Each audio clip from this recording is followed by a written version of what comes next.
Bismillahirrahmanirrahim. Babul hathi 'alal khusyu'i fis salati.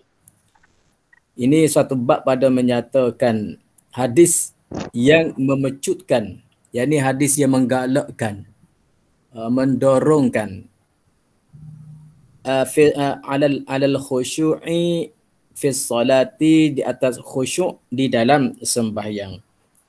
Jadi sebelum daripada kita masuk kepada bab khusyuk ni, kita tengok dalam kitab kita ni bawah tu, apakah yang dimaksudkan dengan khusyuk. Khusyuk ataupun kita panggil kosong ada, kosong dalam semaya, khusyuk. Satu, nota kaki dia tu, khusyuk artinya tetap. Khusyuk artinya tetap. Yuqalu khashi'a fi salatihi wa du'aihi. Artinya dikata orang berhadap dengan hatinya di dalam sembahyangnya dan doanya. Orang yang khusyuk ni iaitu orang yang tetap. Bila kita tengok satu orang tu duduk semaya, iaitu tetap zahir dia dan juga batin dia. Zahir dia, orang tu tidak garu-garu, tidak duk tengok ke langit, tidak kata duk bergerak ataupun duk main janggut dia, main misal dia. Tu kalau lah seseorang tu yang dalam semaya dia duk main janggut dia, duk luruk janggut dia, artinya tidak khusyuk dianya. Sebab apa? Zahir daripada perbuatan dia tu, iaitu perbuatan dia tadi tidak tetap. Hati dia pun menjadi tidak tetap apabila tangan dia bergerak, bila kepala dia duk musing ke apa, artinya tidak tetap. Khashi'a fi salatihi wa du'aihi, berhadap dengan hatinya di dalam sembahyangnya dan doanya. Maknanya apabila hati seorang itu tetap, maka automatik kita pun tengok orang itu tidak kata bergerak, tidak kata meluruk janggut dan sebagainya. Hadis yang pertama. Wa an Abi Hurairah radhiyallahu anhu qala, naha Rasulullah sallallahu alaihi wasallam an yusalli ar-rajulu mukhtasiran, muttafaqun alaih. Wa ma'na wal lafzu li Muslim. Wa ma'nahu an yaj'ala yadahu ala khasiratihi. Wa fil Bukhari an Aisyah radhiyallahu anha anna dzalika fi'lul yahudi fi salatihim. Hadis yang pertama yang Syekh kita iaitu Syekh Ibnu Hajar Al-Asqalani dia susun dalam bab bab khusyuk semaya ni, sebagaimana yang kita maklumi pada permulaan kitab lagi, Syekh Ibnu Hajar Al-Asqalani iaitu tua kitab ni, dia susun hadis-hadis mengenai hukum dan juga ibadat dan sebagainya. Dia pilih hadis-hadis yang pendek-pendek je. Dia ambil hadis-hadis yang pendek supaya anak dia tu reti untuk buat satu amalan itu ataupun ibadat itu berdasarkan hadis daripada Nabi sallallahu alaihi wasallam. Hadis dia pendek ni. Apa dia? Iaitu naha Rasulullah sallallahu alaihi wasallam an yusalli ar-rajulu mukhtasiran. Hadis daripada seorang sahabat Nabi yang bernama Abi Hurairah radhiyallahu anhu, kata dia, apa kata dia? Naha Rasulullah, telah menegah oleh Rasulullah sallallahu alaihi wasallam. Apa yang Nabi tegah? An yusalli ar-rajulu mukhtasiran, bahawa sembahyang seorang laki-laki bercekak pinggang. Mukhtasiran ni maknanya bercekak pinggang. Terpendek ya. Hadis muttafaqun alaih, hadis yang bersetujuan atasnya riwayat Bukhari dan juga Muslim. Maknanya kita belajar pada hadis ini, Nabi sallallahu alaihi wasallam melarang seorang laki-laki, kalau perempuan lagi-lagilah. Laki-laki tak boleh semaya. Laki-laki ni kita kira orang dia beda. Cekak pinggir teguh semaya ni tak boleh dah. Apatah lagi orang perempuan yang pesen lemah lembut, pesen perangai dia lemah lembut, sifat dia lemah lembut, semaya cekak pinggir. Lagi-lagi tak boleh lah. Maka Apa makna dia? Makna mukhtasiran. Lapa kata mukhtasiran tadi, apa makna dia? Wa ma'nahu wal lafzu li muslim wa ma'nahu an yaj'ala yadahu ala khasiratihi. Bahawa menjadi ia akan tangannya atas pinggannya. Maknanya dia ambil tangan dia letak atas pinggan dia. Akak cekok pinggan. Kita boleh nampak tak lagu mana cara cekok pinggan tu. Ni cara debel lah ni. Semaya dalam keadaan apa nama ni, cekok pinggan. Dan dia kata wa fil Bukhari. Kita tengok al-hasirati. Al-hasirati iaitu an yaj'ala yadahu ala khasiratihi. Khasirati apa makna al-khasirah tu? Pada manusia ialah pinggang. Kalau pada manusia al-khasirah ni, anggota pada manusianya ialah dianya adalah pinggang. Bukan pinggan, bukan pinggan dengan n, dengan nun. Pinggang dengan ngo. Pinggang. Dan bercekok pinggang gitu. Dan bercekok pinggang itu perbuatan orang yang membesar diri. Bila kita tengok orang tu pasal cekok pinggang, artinya orang ni pasal perangai ataupun kelakuan orang yang membesarkan diri. Apa hubungnya kita belajar ni? Tajuk dia, tajuk sembahyang nak suruh khusyuk. Menggalakkan atau mendorong supaya seorang tu khusyuk. Apa kaitan? Apa hubungan antara cekok pinggang dengan khusyuk? Cekok pinggang dengan khusyuk ni, kata Syekh Al-Marbawi, dia kata, maka menyalahi ia bagi khusyuk. Maka menyalahi ia bagi khusyuk. Bermakna, kalau seorang tu semaya tu bercekok pinggang, cekok pinggang ni orang panggil membesarkan diri. Hati dia tu takabur. Sebab tu dia cekok pinggang. Kita kecek tak? Kalau kita nak wakak orang, kita pun pegang cekok pinggang lalu. Artinya kita nak ayat aku sah padamu ni. Aku nak marah kamu ni, aku sah padamu ni. Jadi, bila gitu, kata Syekh Al-Marbawi, perbuatan ataupun kelakuan seorang yang cekok pinggang dalam semaya tadi, maka menyalahi ia bagi khusyuk. Hati dia tu bukan khusyuk, bukan khusyuk ni lagu mana? Khusyuk tu orang yang tetap hati ni dak ni, gedebel dah. Apatah lagi dia di hadapan Allah Subhanahu Wa Taala, maka zahir hadis itu tegah yang haram, kata Al-Marbawi. Zahir pada hadis ini, zahir pada kata naha Rasulullah sallallahu alaihi wasallam tadi, Nabi larang tadi tu, ini adalah tegahan yang haram kalau kita buat lagu tu. Walaupun kita tengok dalam kitab fiqh menyebut semaya dalam keadaan cekok pinggang, dia kata makruh. Makruh iaitu sesuatu yang tidak disukai oleh Allah Subhanahu Wa Taala. Tapi sini Syekh Al-Marbawi kata zahir hadis ni, kata dia ialah ianya adalah tegah yang haram. Maka tak boleh kita semaya dalam keadaan cekok pinggang. Kenapa? Kerana dia tidak akan mari rasa khusyuk.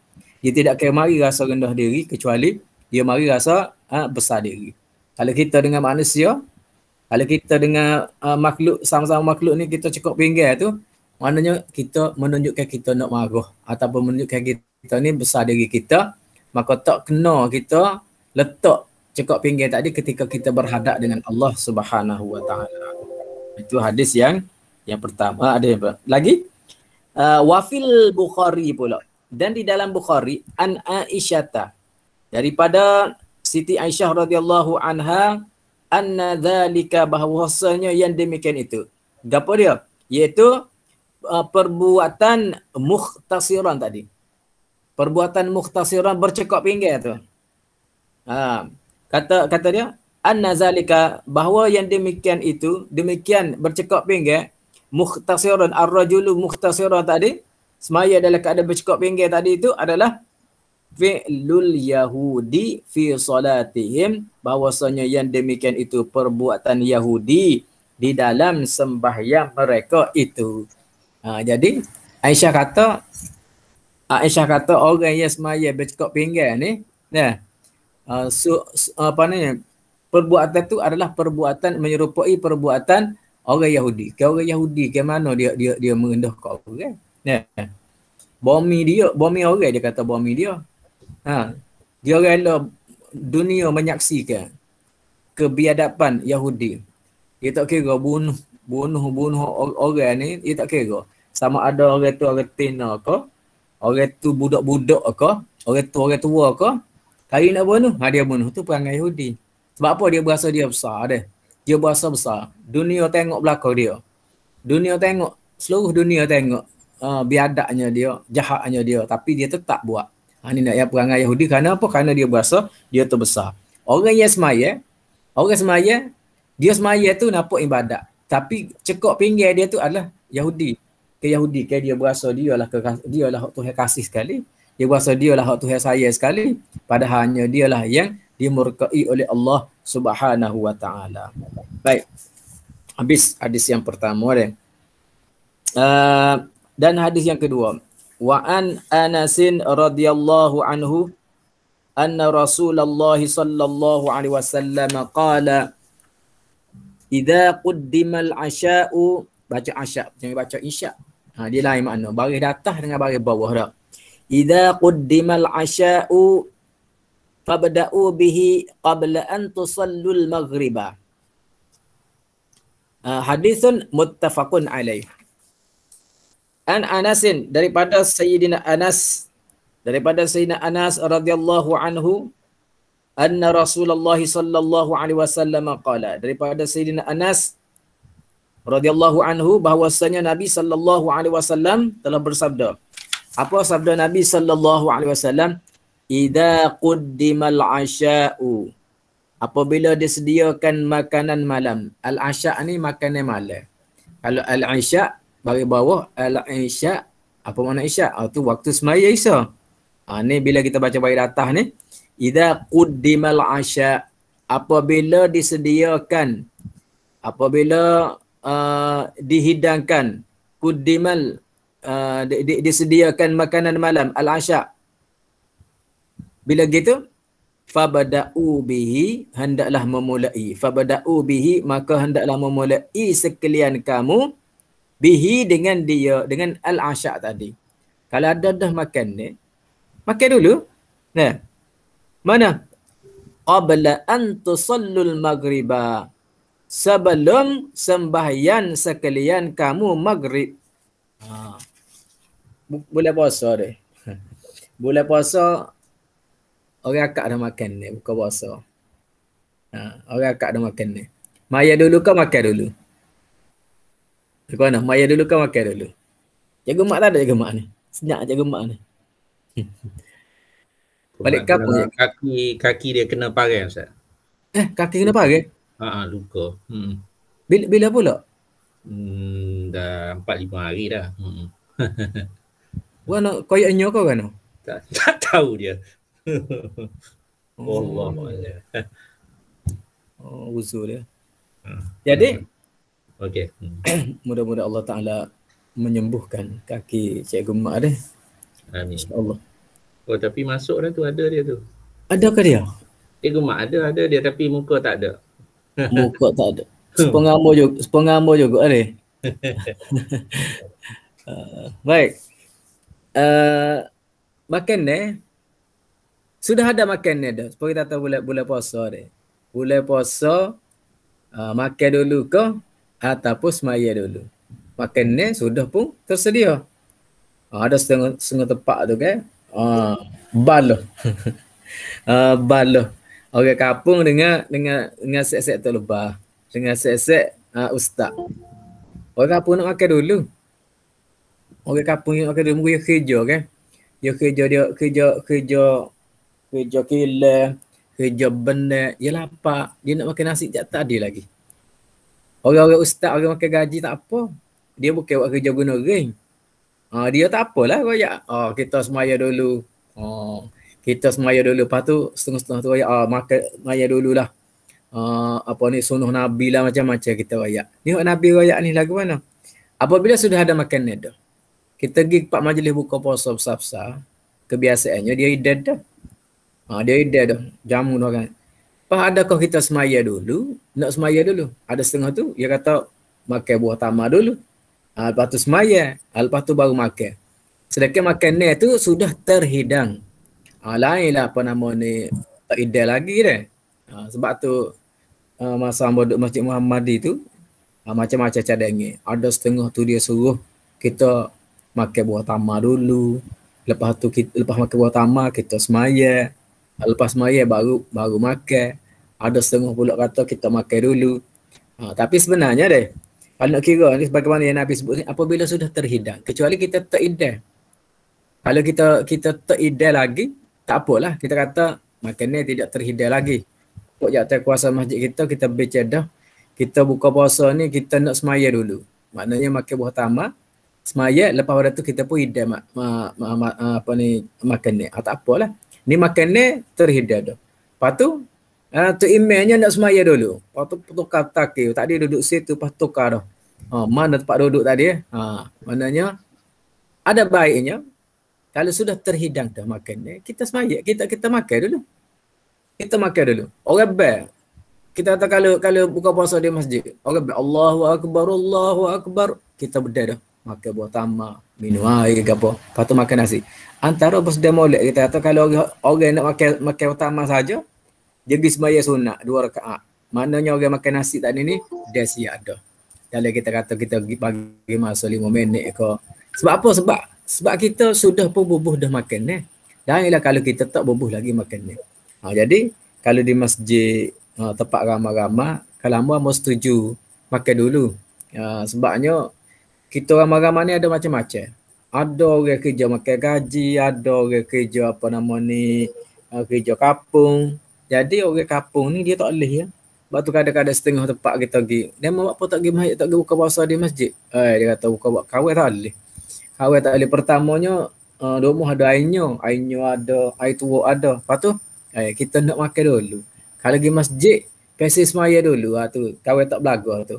Sebab itulah sini yang kita belajar hari ni nya, apabila disediakan makanan malam, maka hendaklah memulai sekalian kamu dengan al-asya' itu. Makan dulu. Kalau disediakan makan ni. Kalau tidak puasa sekalipun, kalau ada makan ni dulu, kita makan dulu. Kecuali kita kata takut habis waktu semaya. Ni waktu semaya tak habis lagi. Makan dululah. Sebab bila kita makan tak ada, apa? Hak penting sininya, kita membicarakan tentang khusyuk. Apabila makan dulu, khusyuk lah. Hati kita ni tidak terfikir dah. Kalau kita kata kita tak makan lagi. Tadi kita duduk congok tunggu bila makan buah tamar, bila tahlil kau gapo, kita duduk dah tempat makan ni kita beri. Tempat kambing kau gapo kita tahu.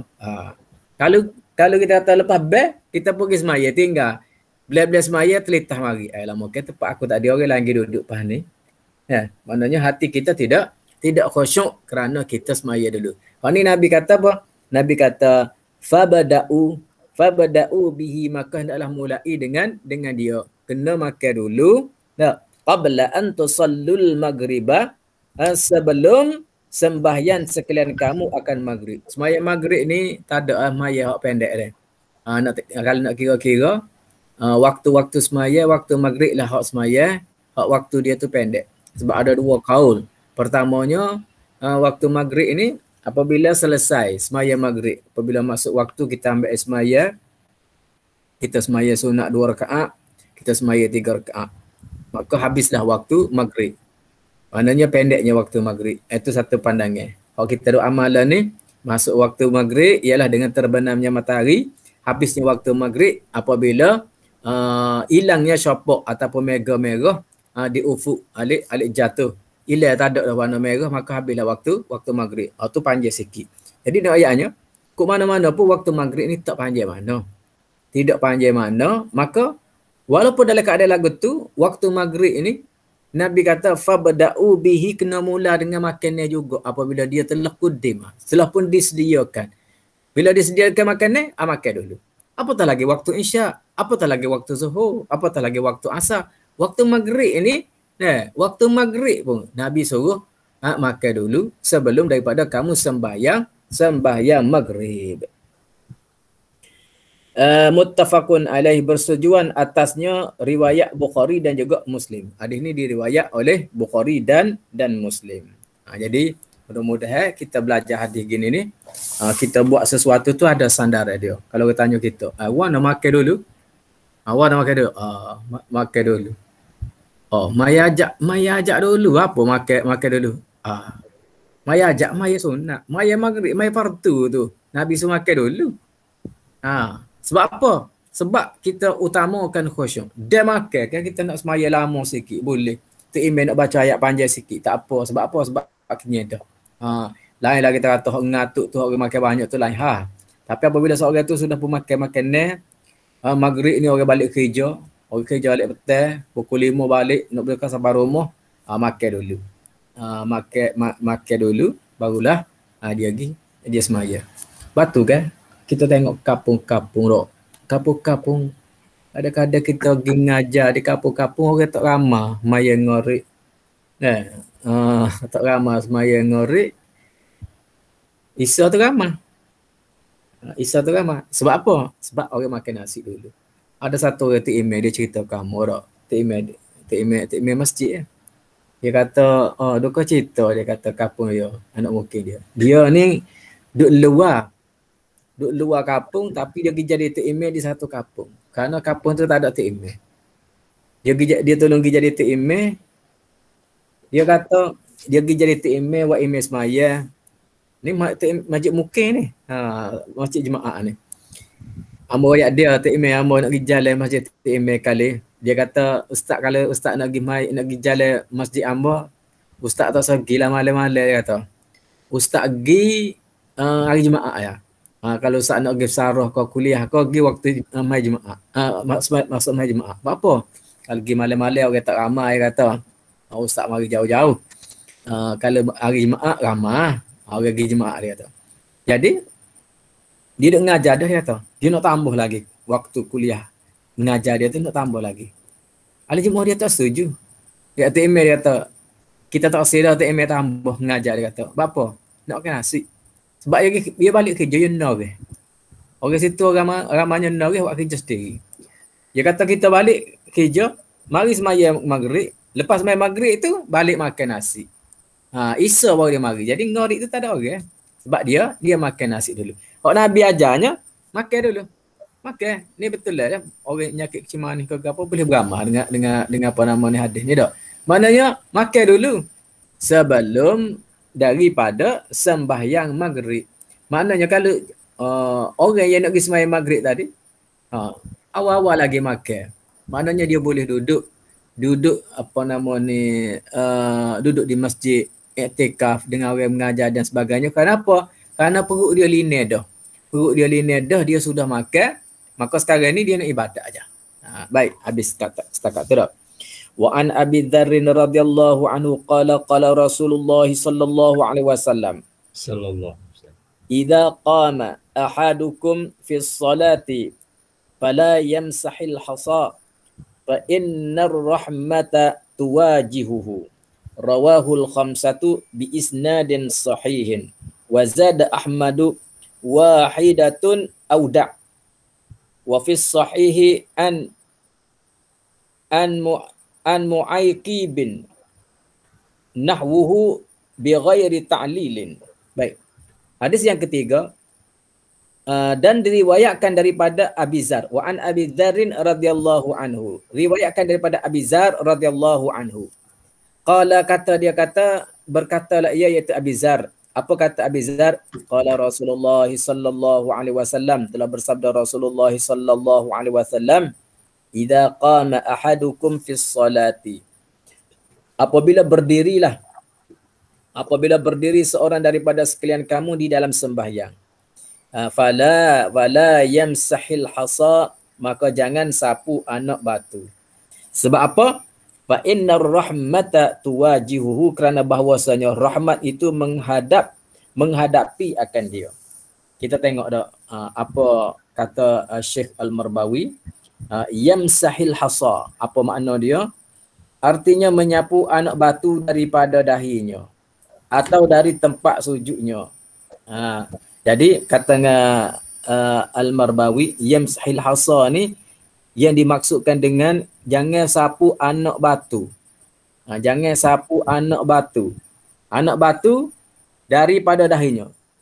Anak batu lekat di dahi dia ketika dia sembahyang, naik ada lekat di dahi dia. ataupun dia kata daripada tempat sujudnya, ataupun anak batu pada tempat sujudnya. Jadi sebenarnya sebab apa yang dilarang kita duk carkan anak batu tadi tu? Sebab apa yang dilarang daripada duk carkan anak batu tu? Karenanya apabila apa nama ni kita duk carkan anak batu tu, maka menghilangkan apa dia? Menghilangkan khusyuk kita. Kita sujud, bangun daripada duduk sujud ada cakar batu. Atau mana hilang dah khusyuk. Sebab apa? Sebab fikiran kita, hati kita tu berhadap kepada batu yang ada dari kita. Ataupun kita duk cakar batu yang ada di hadapan kita tadi. Ada sapu batu depan. Jadi semaya kita jadi tak sah. Semaya kita tidak khusyuk. Maka Nabi lari daripada kita menyapu batu. Sama ada batu tu, mana batu yang pada dahi dia, orang semaya ni lekat dahi dia, ataupun pada tempat sujud dia. Walau bagaimanapun di sini kata Syekh Al-Marbawi dan mengharuskan dia oleh Malik. Dalam mazhab Maliki boleh harus tak jadi larangnya untuk menyapu apa nama ni batu tadi. Rawahul khamsatu bi isnadin sahih, dan meriwayatkan oleh 5 dengan isnad yang sahih.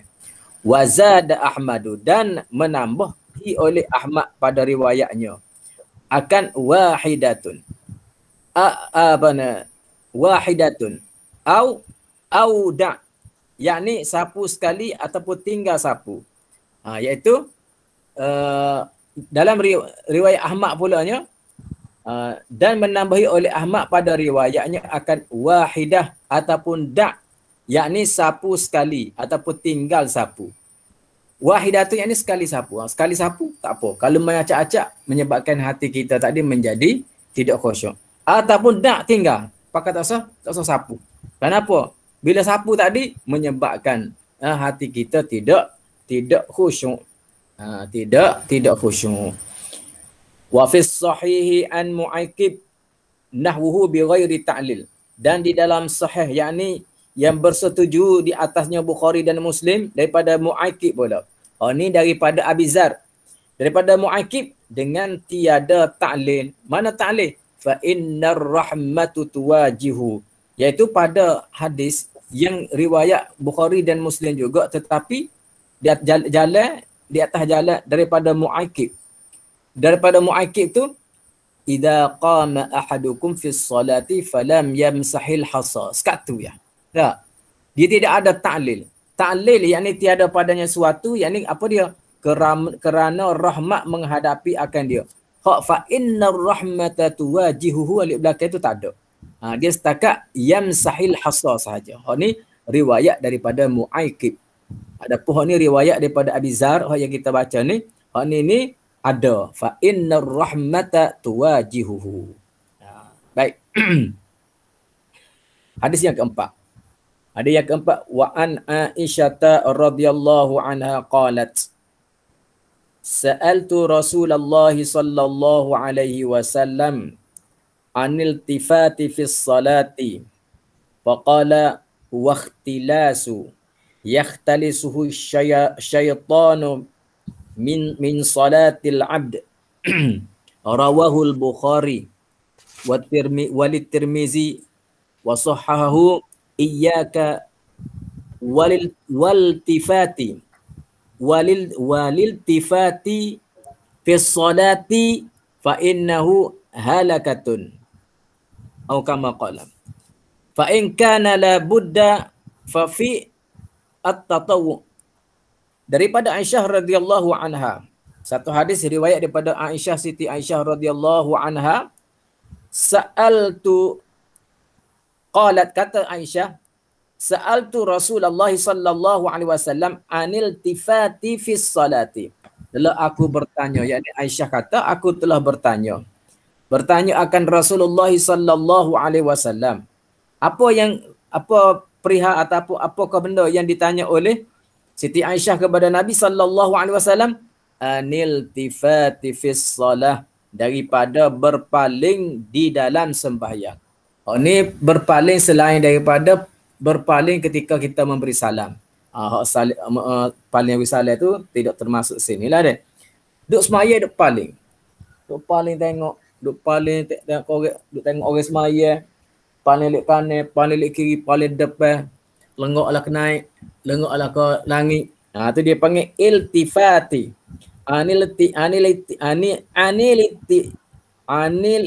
Iltifati fi salati. Daripada berpaling di dalam sembahyang. Al-iltifati. Anil iltifati fi salat. Daripada berpaling di dalam sembahyang. Ni soalan. Soalan Aisyah kepada Nabi SAW. Apa hukum orang yang semaya, sedangkan dalam semaya tu dia duduk paling. Kiri kanan duduk paling. Lagu mana? Keadaan lagu tu lagu mana? Faqala, maka jawab Nabi SAW. Huwa ikhtilasun. Ikhtilas. Huwa ikhtilasun. Ianya adalah ikhtilas. Ikhtilas, satu istilah dah. Apa dia ikhtilas ni? Ikhtilas ni Syekh Al-Marbawi dia buatlah makna dia. Artinya, arti ikhtilas iaitu ambil sesuatu di dalam dada, ambil sesuatu di dalam lalai. Ikhtilas ni mengambil sesuatu di dalam lalai. Apa makna? Makna apa nama ni mengambil sesuatu dalam lalai? Curi. Nah, di atas kelalaian kawan kita pun ambil barang dia. Atau dia panggil curi. Ikhtilas ni iaitu ambil sesuatu di dalam lalai. Maka berpaling-paling di dalam sembahyang itu sebab pada kurang pahala. Berpaling-paling itu jadi kurang pahala semaya dia. Maka iaitu makruh. Maka iaitu makruh kata Syekh Al-Marbawi. Makruh itu selama mana? Selama tiada sampai kepada berpaling dari kiblat. Berpaling itu, hak yang kata makruh tu berpaling kepala. Tetapi kalau berpaling dada, ni tidak makruh lah. Kalau dia berpaling dada ni boleh menyebabkan batal semaya, kerana bila berpaling dada, berpaling daripada kiblat. Hak kata makruh tadi berpaling kepala aja. Dada tak paling. Tu semaya tak batal lagi, tetapi hukumnya adalah makruh. Jadi kata Nabi SAW, ikhtilas, huwa ikhtilas. Orang yang semaya ni Nabi kata ikhtilas. Ni satu istilah ada, ikhtilas. Apa dia? Nabi tegar. Ikhtilas tu Nabi kata yakhtalisuhu syaitanu min salatil abdi. Nabi kata, pendek ya ada, hadis pendek deh. Maka kata Nabi, ikhtilas itu sabda Nabi, ikhtilas. Apa makna ikhtilas? Curi sauk. Ia menyauk akan dia oleh syaitan daripada sembahyang hamba Allah itu. Apa makna sauk ni dok? Syekh Al-Marbawi ni dia kampung dia dekat dengan sauk. Syekh Al-Marbawi ni kampung dia apa ni? Lubuk Merbau. Lubuk Merbau di kampung dia ada. Lubuk Merbau. Tak jauh dak Prof dengan Sauk dak. Kampung Sauk sebelah kan. Sauk Perak. Perak ada. Teluk Raban kat tu dak. Ambo dulu ambo ngaji Perak, belajar Perak. Sama lalu kat tu Sauk. Daripada Gerik tu gak. Lenggung gak jepolah jalan ni jalan sedak dah. Jalan pengulah. Tak jumpa Tasik Raban, jumpa Sauk, jumpa Kati, nah. Jumpa Lubuk Merbau, jalan tu dia. Dia Syekh ni dia orang Sauk dah. Kata dia, maka sabda Nabi SAW, ikhtilas itu iaitu yakhtalisuhu syaitanu min salatil abdi, iaitu curi sauk. Sauk ni mana dia pencuri ataupun pencolek. Sauk ni mencolek sauk iaitu pencolek, yang mencolek ataupun yang menyauk, yang mencuri akan dia oleh syaitan daripada sembahyang seorang itu. Kita ada semaya dah. Kita ada semaya tu deh. Hati kita tu berhadap kepada Allah Subhanahu Wa Taala. Tiba-tiba dia mari dalam hati kita deh. Dia mari bisikkan setan. Siapa dia duduk sebelah kita ada. Hati dia main curi tu. Siapa dia sebelah kita nak tengok kita pun paling lalu. Kita paling itulah colek. Setan colek mata kita. Kita dah berhadap kepada Allah Subhanahu Wa Taala, maka setan pun colek sebentar daripada khusyuknya kita, tetapnya kita kepada Allah Subhanahu Wa Taala tadi, dia colek sebentar, dia berpaling kepada kanan dia ataupun dia berpaling kepada kiri dia. Maka situ tu berjaya setan. Berjaya setan menyauk akan dia oleh syaitan daripada sembahyang seorang hamba. Itu dia panggil ikhtilas. Jadi ikhtilas ni banyaklah. Ni ikhtilas ni kadang-kadang dia jadi nak tahu siapa dia duduk sebelah kita. Nak tahu apa nama ni macam-macam lah dah. Sebab tu kita tu makruh bila kita kita baca derah semaya kita. Dan haram kita semaya kita baca yang jadi dia panggil ikhtilas, yang menyebabkan setan tu boleh curi apa nama ni hati sahabat kita. Kita Allahu Akbar, Bismillahirrahmanirrahim, kita ni mari baru mari. Jadi bila mari tu dia orang duk semaya tu lagu mana hati dia? Allah, dia ni baca lagu ni siapa dia situ dia jadi berbisik-bisik hati orang. Berbisik-bisik hati sahabat kita, menyebabkan dia paling pala ke, dia paling nak tengok siapa dia. Di sini telah berjaya syaitan. Dia buat kita baru mari pun berjaya. Dia buat orang yang dia tengah semaya tu mengikhtilaskan. Jadi orang tadi tu jadi tercolek hati dia tadi untuk melihat kita, yang menyebabkan jadi makruh semaya seorang tu. Jadi tak ada pahala, kurang pahala. Kata Syekh Al-Marbawi, dia kata berpaling-paling itu dalam semaya itu sebab pada kurang pahala semaya. Sekali paling kurang pahala. Kali paling pula kurang pula. Kurang. Tu paling pahala ada tu paling dengan mata. Luliah mata. Orang dia duduk semaya. Abang tengok ramai orang semaya dia di masjid. Lepas semaya fardu dia pergi semaya apa nama sunat. Pas mata dia tengok orang nak turun masjid, orang jalan, orang duk kecek. Mata dia tengok. Kalau orang lalu dekat dia tu, dia paling siapa mata dia tu pakai ujung mata dia. Jadi dia panggil ni semuanya adalah ikhtilas syaitan, yang mana dia boleh mencolek pahala kita ketika kita sedang sembahyang tadi. Rawahul Bukhari, meriwayatkan dia oleh Al-Bukhari, Imam Bukhari. Walid Tirmizi wa sahahu iyyaka walil tifati fi salati fa innahu halakatun fa in kana la budda fa fit taftawu'.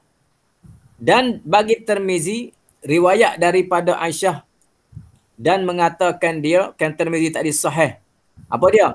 Ada lagi perkataan dia, iyyaka walil tifati fi salati fa innahu halakatun. Iyyaka, jauhkan dirimu daripada berpaling dalam semaya tadi. Aisyah ada tambah lagi. Aisyah kata, iyyaka, jaga molek, iyyaka, jaga olehmu. Sebab apa? Walil tifati fi salati fa innahu halakatun. Jauhkan, beringat molek, jauhkan dirimu daripada berpaling di dalam sembahyang itu. Maka bahawasanya berpaling tadi ia adalah kebinasaan. Fa innahu, maka bahawasanya ia, yakni berpaling iltifat tu halakatun, kebinasaan. Jadi hati kita duk berhadap kepada Allah Subhanahu Wa Taala, dengan kita duk paling-paling tadi kau kurang pahala. Jadi binasalah semaya kita nak kalau boleh 100% pahala tadi, tapi oleh kerana duk curi sokmo, pahala kita tadi, maka menjadi kurang. Jadi binasalah, halakatun, kata Aisyah. Fa in kana, maka jika ada ia, la budda, tak boleh, tak dapat, tidak mesti juga, kena paling juga. Kita ni suka paling juga semaya, dalam semaya. Fafit tatawu, maka pada sembahyang sunat. Kalau nak paling juga dalam semaya ni, maka Nabi kata maka fafit tatawu, maka pada sembahyang sunat. Sembahyang sunat tu kalau nak juga, kalau tak boleh juga. Nak paling juga, maka pada sembahyang sunat. Sembahyang fardu, jaga molek, jangan berpaling. Jangan ikhtilas, menjadikan diri kita ni ikhtilas di dalam sembahyang. Habis hadis yang kelima. Wa an Anasin radhiyallahu anhu qala Rasulullah sallallahu alaihi wasallam, idza kana ahadukum fi sholati fa innahu yunaji rabbahu fala yabsuqanna baina yadayhi wala an yaminihi walakin an shimalihi tahta qadamaihi, muttafaqun alaih wa fi riwayatin aw tahta qadamaihi. Baik. Wa an Anasin radhiyallahu anhu, dan diriwayatkan daripada Sayyidina Anas radhiyallahu anhu. Katanya Anas, qala Rasulullah sallallahu alaihi wasallam, telah bersabda Rasulullah sallallahu alaihi wasallam, idza kana ahadukum fi sholati fa innahu yunaji rabbahu. Baik. Idza kana ahadukum fi shalah, dan apabila adalah seorang kamu di dalam sembahyang, maka dia tadi yunaji, fa innahu yunaji rabbahu, maka dia bermadah-madah dengan Tuhannya. Orang yang semaya ni kan, orang yang semaya ni dia bermadah-madah dengan Tuhan. Dia bermunajat dengan Allah Subhanahu wa taala.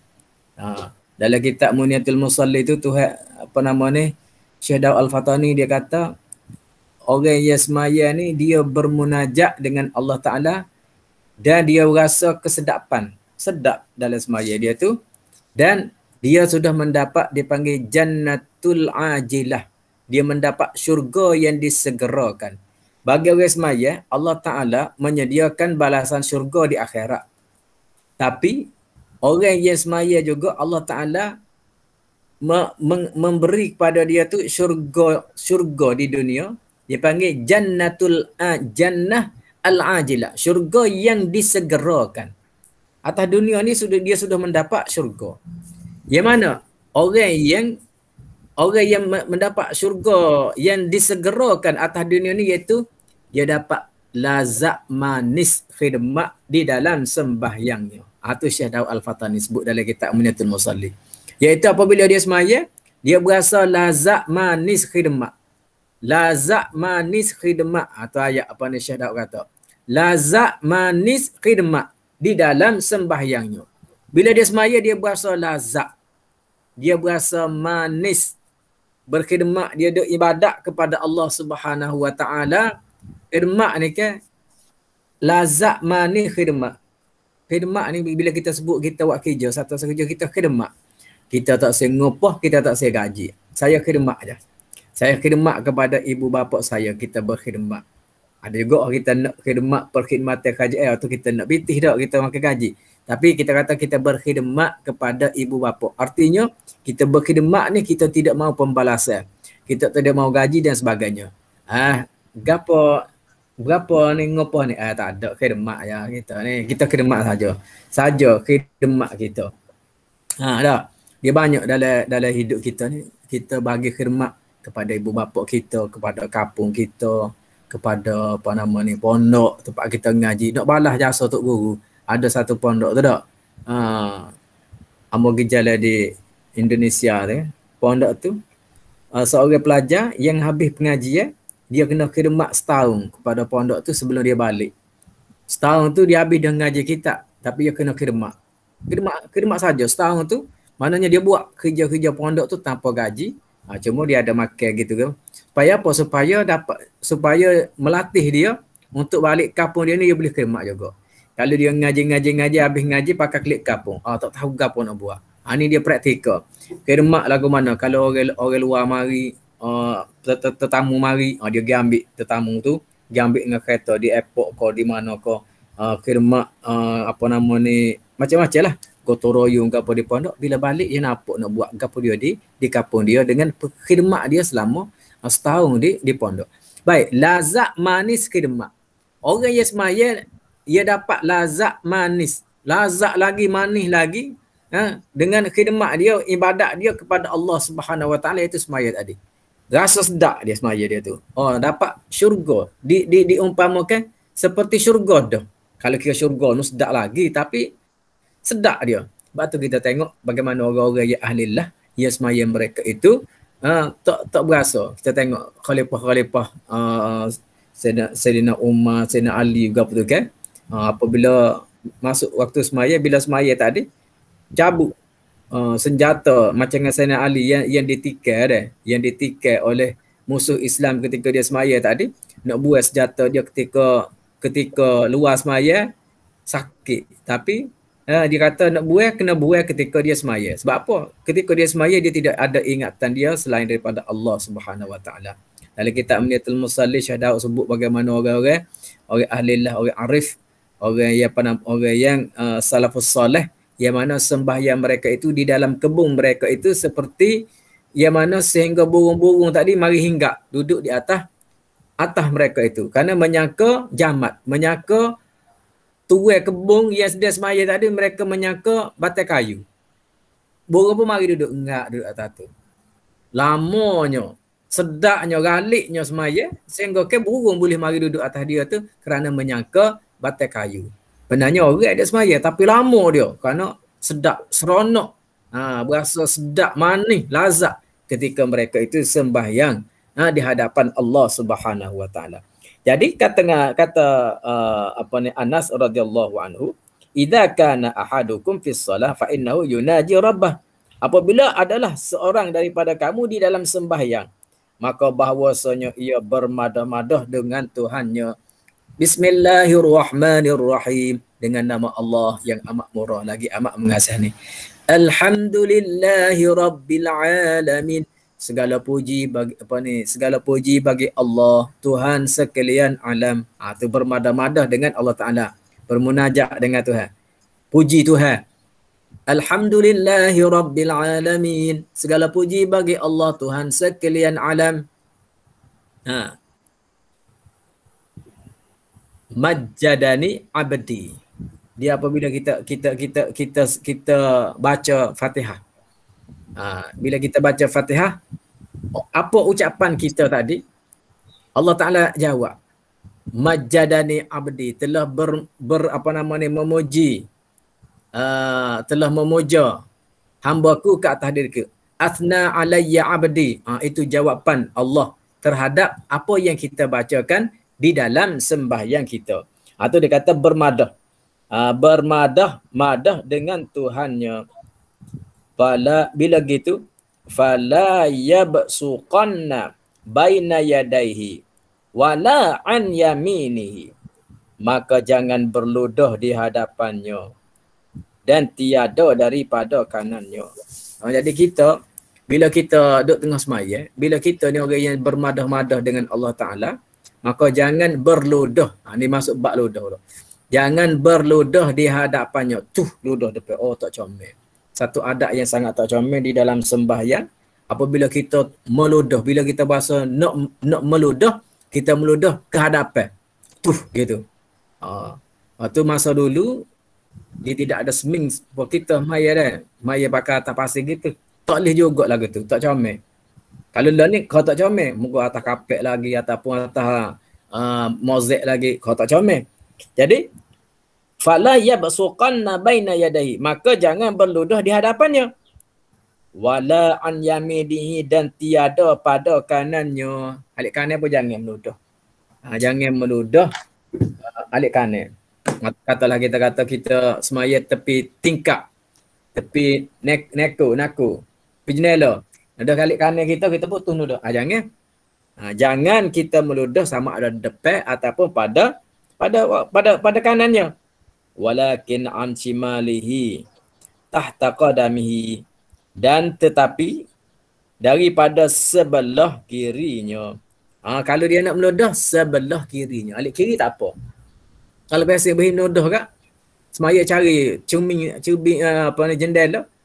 Kok ia ada tepi dia tu. Duduk tepi dia jendela. Alik kiri tak apalah. Kalau nak meludah juga, maka meludahlah an shimalihi, daripada kirinya, tahta qadamihi, di bawah tapak kakinya. Ha. Di bawah tapak kakinya. Muttafaqun alaih. Hadis riwayat Bukhari dan Muslim. Wa fi riwayatin, daripada satu riwayat, au tahta qadamihi. Oh ni pakai direct lah dak. Walakin an shimalihi tahta qadamihi. Tetapi sebelah kiri di bawah kaki dia. Sebelah kiri di bawah kaki. Ha, bukan ke atas geng, di bawah kaki. Tapi dalam satu riwayat pula, sebelum tahta qadami itu ada au. Ada au. Sebelah kiri satu hal. Au tahta qadamihi, ataupun di bawah tapak kaki.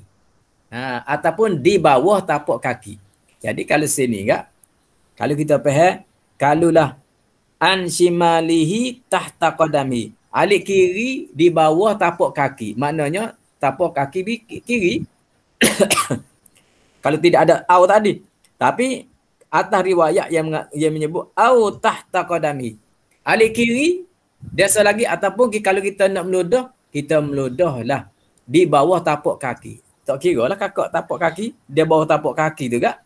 Mungkin tapak kaki kanan ataupun tapak kaki kiri. Tapi nak sedap gak, kita tetap tapak kaki kiri lah. Sebab belaga dengan yang Nabi kata, walakin an shimalihi, dan tetapi an shimalihi, daripada kirinya. Kiri seorang tadi tu dak.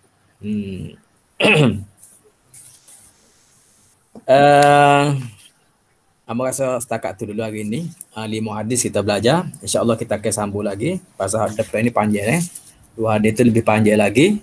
Berkenaan dengan ada sate-sate ataupun ada nudung ke tampi ke depan bab semaya ni. Yang mana benda tu akan menghilangkan khusyuk kita. Kita akan bincang pada pertemuan kita yang akan datang lah. Hari ni kita berhenti setakat 5 hadis sahaja. Wallahu a'lam bissawab. Wa ilaihil murji' wal ma'ab. Okey, kita jumpa lagi. Ada soalan ke siapa-siapa? Ada soalan ke?